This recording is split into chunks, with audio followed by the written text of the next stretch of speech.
സത്യം 100% നിറഞ്ഞ സന്തോഷത്തോടെ സ്വാഗതം. അത്ഭുതങ്ങൾ സംഭവിക്കുന്നു.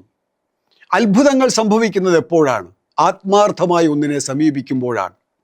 എൻ്റെ വളരെ പ്രിയപ്പെട്ട ഒരു ജ്യേഷ്ഠ സഹോദരൻ വളരെ സ്മാർട്ടായി, വളരെ സമർത്ഥനായി ബിസിനസ്സാദി കാര്യങ്ങളെല്ലാം നോക്കി നടത്തുന്നതിനിടയിൽ അദ്ദേഹത്തിന് മസ്തിഷ്കാഘാതം സംഭവിക്കുന്നു. അദ്ദേഹം ഹോസ്പിറ്റലിലാകുന്നു. എല്ലാവരും പ്രാർത്ഥിക്കുകയാണ് ആ പ്രിയ സഹോദരന് വേണ്ടി. കാരണം എല്ലാവർക്കും നന്മ മാത്രം ചെയ്യുന്ന, എല്ലാവരെയും സ്നേഹിക്കുന്ന, എല്ലാവരെയും ചേർത്ത് പിടിക്കുന്ന, ആവതില്ലാത്തവന് തന്നാലാവുന്ന രീതിയിൽ എല്ലാ സഹായങ്ങളും ചെയ്തു കൊടുക്കുന്ന ആ പ്രിയപ്പെട്ട ചേട്ടൻ ഒരാപത്ത് വരാതെ രക്ഷപ്പെടണേ എന്ന് അമ്പലങ്ങളിലും പള്ളികളിലും എല്ലാം നേർച്ച കാഴ്ചകളും പ്രാർത്ഥനകളും ഒക്കെ നടക്കുന്നു. ആശുപത്രി പരിസരത്ത് നൂറുകണക്കിന് ആൾക്കാരുണ്ട്. ഡോക്ടർമാർ പറഞ്ഞിരിക്കുന്നത് വെന്റിലേറ്ററിലാണ്. വെന്റിലേറ്ററിൻ്റെ ആ ഒരു മാസ്ക് മാറ്റിക്കഴിഞ്ഞാൽ നമുക്ക് കാര്യങ്ങൾ തീരുമാനിക്കാം. എവിടെ, എപ്പോൾ, എങ്ങനെ, എവിടേക്ക് കൊണ്ടുപോകണം, എവിടെയാണ് ബാക്കി കാര്യങ്ങൾ ചെയ്യേണ്ടത്, ഇത്തരത്തിലുള്ള ചർച്ചകൾ ആ ആശുപത്രി പരിസരത്ത് ആകെയും സ്വന്തക്കാരും സൗഹൃദത്തിലുള്ളവരും ബന്ധുമിത്രാദികളും എല്ലാം ചേർന്ന് നടത്തുകയാണ്.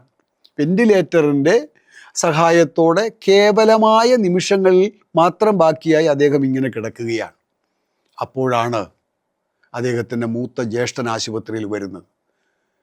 ഇന്ത്യൻ ആർമിയിലെ ഉന്നതനായ ഒരു ഉദ്യോഗസ്ഥൻ. അദ്ദേഹം വന്നിട്ട് ഡോക്ടറോട് ചോദിച്ചു, ഡോക്ടർ, വെന്റിലേറ്റർ മാറ്റണമെന്ന് നിർബന്ധമുണ്ടോ? അപ്പോൾ ഡോക്ടർ പറഞ്ഞു, വെന്റിലേറ്ററിൻ്റെ സഹായത്താൽ മാത്രമാണ് ഇപ്പോൾ ആ ജീവൻ നിലനിൽക്കുന്നത്. അതങ്ങനെ തുടർന്നു പോകുന്നതിൽ അർത്ഥമില്ല. വെന്റിലേറ്റർ വലിയ ചിലവുള്ള സംഗതിയുമാണ്. 1 കോടി രൂപയിൽ കൂടുതലൊന്നും ഒരു ദിവസം ആവില്ലല്ലോ.